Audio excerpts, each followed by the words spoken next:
sudah menjaminkan kedatangan anak akan membuka pintu rezeki. Berarti tergantung keyakinan kita. Orang dahulu zaman jahiliyah ketika menerima wanita, anak yang lahir adalah perempuan, mereka bunuh. Karena mereka menganggap perempuan ini menyusahkan kita. Perempuan ini membuat tanggungjawab yang lebih besar. Perempuan ini nanti perilakunya memalukan kita. Mendingan kita bunuh aja. Karena wanita bagi mereka zaman jahiliyah tidak berguna. Beda sama laki-laki. Zaman jahiliyah dianggap laki-laki adalah orang tegar, orang yang bisa bermanfaat buat keluarganya. Nanti dia bisa ikut perang sama bapaknya dan dia bisa berjuang mencari rezekinya. Dengan kedatangan Islam, Allah Subhanahu wa taala melalui Islam memberikan perhatian, kehormatan, keistimewaan, kemuliaan bagi kaum wanita.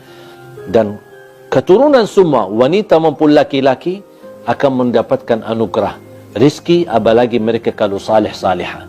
Bahkan 2 perempuan, sampai disebutkan di riwayat sampai 3 perempuan, kalau orang tuanya menjaga dan memelihara dan melindungi, mendidik mereka, memberikan makan dan minum, sambil membesarkan mereka, sambil menikahkan mereka, dan 3-tiganya wanita yang salihah ini yang diberhasilkan berjuangan oleh pendidikan orang tuanya, kata Rasulullah SAW, 3 wanita atau 2 wanita akan menjadi hijab untuk keselamatan orang tuanya dari siksa neraka jahanam.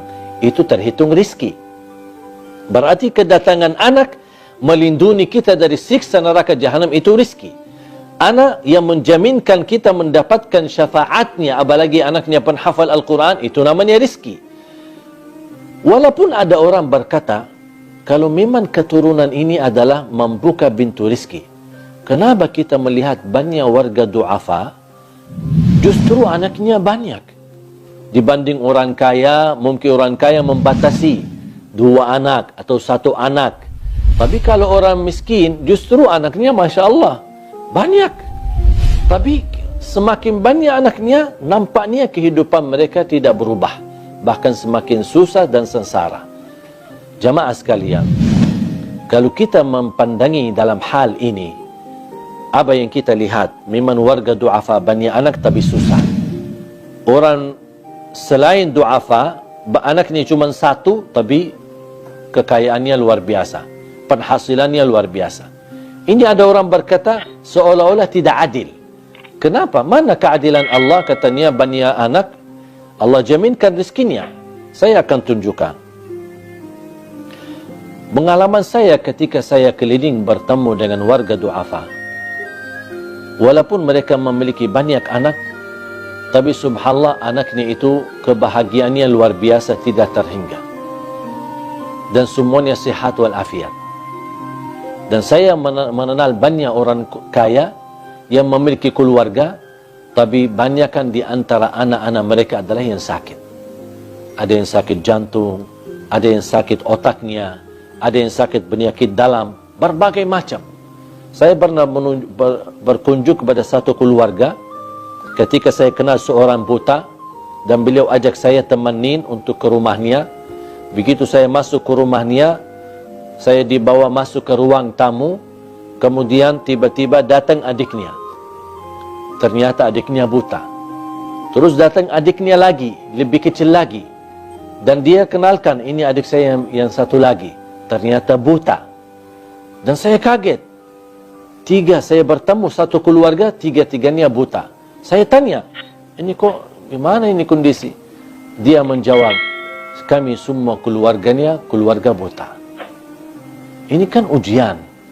Makanya jamaah sekalian, ketika kita melihat warga du'afa, jangan kita pandangi keturunan rezeki, mana rezekinya.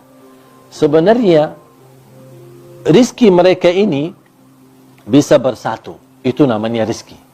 Mereka walaupun susah payah dalam kehidupannya, tapi bisa duduk, masih bisa bersama-sama. Itu namanya rezeki. Mereka ketika tidur bareng dan bangun bersama-sama dan semuanya dalam keadaan sehat walafiat, itu namanya rezeki. Banyak rezeki yang mereka dapat, walaupun dari segi kehidupan seperti kehidupan normal, itu menganggap mereka susah dan du'afa. Makanya salah satu rezeki untuk mereka adalah kepedulian kita terhadap mereka. Itu termasuk rizki. Barangkali ketika kita melihat warga du'afa, apalagi semakin banyak anaknya, justru akan terlihat kepedulian kita kepada mereka yang lebih besar keluarganya dibandingkan du'afa yang lebih sedikit keluarganya. Dan ini kepedulian kita akan menantarkan bantuan yang bisa membahagiakan mereka.